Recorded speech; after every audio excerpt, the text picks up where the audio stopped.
है, उस घर में इतना रिस्क आता है उस शख्स के पास जो इसको पढ़ता है, इतना मालो दौलत आता है कि सब घर वाले हैरान हो जाते हैं, सब रिश्तेदार हैरान हो जाते हैं, इतना रिस्क मिलता है कि संभालना मुश्किल हो जाता है। जैसे सूरह फातिहा का पहला नंबर है, मालो दौलत में भी उस बंदे का पहला नंबर लग जाता है।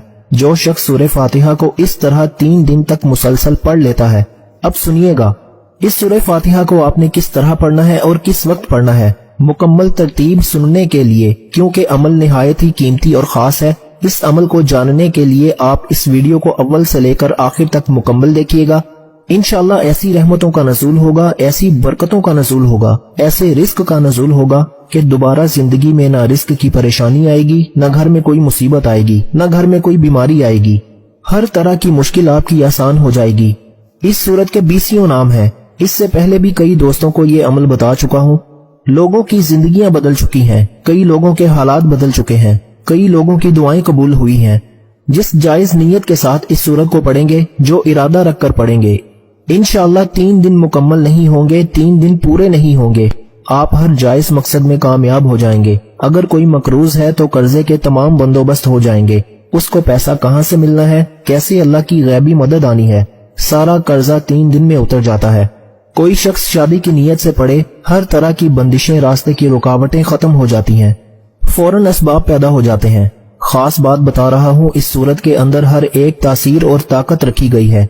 इस एक ही अमल के जरिए आप दुनिया का हर काम कर सकते हैं। और ये अमल जिसके हाथ में लग जाता है, जो इसको अपने काबू में कर लेता है, वो दुनिया में इज्जत पाता है और आखिरत में भी इज्जत पाता है। शोहरत मिलती है, लोग उससे मोहब्बत करते हैं, लोग उस पर भरोसा करते हैं, रिश्तेदार उसके आगे पीछे होते हैं। जो शख्स भी इस सूरत को इस तरह पढ़ लेता है, ये सूरह फातिहा ये मक्का मुकरमा में नाजिल हुई और इसकी सिर्फ 7 आयात हैं। अब आसमान भी 7 हैं, अब जमीनें भी 7 हैं, हफ्ते के अंदर दिन भी 7। अब 7 का लफ्ज बड़ा ही निहायत ही खास है। खाना काबा के चक्कर भी 7, यानी कि जो तवाफ किया जाता है उसके 7 चक्कर हैं खाना काबा के भी। इसी तरह इसकी और भी बड़ी चीजें हैं। अब मैं उनकी तरफ नहीं बढ़ता, अमल की तरफ ले जाना चाहता हूँ। अलबत्ता इसके अंदर बहुत ज्यादा हिकमतें छुपी हुई हैं। वो सारी हिकमतें आपके सामने बयान करूं तो वक्त बहुत चाहिए। अल मुख्तसर मैं आपको बता देना चाहता हूँ, इस सूरत के 20 नाम हैं।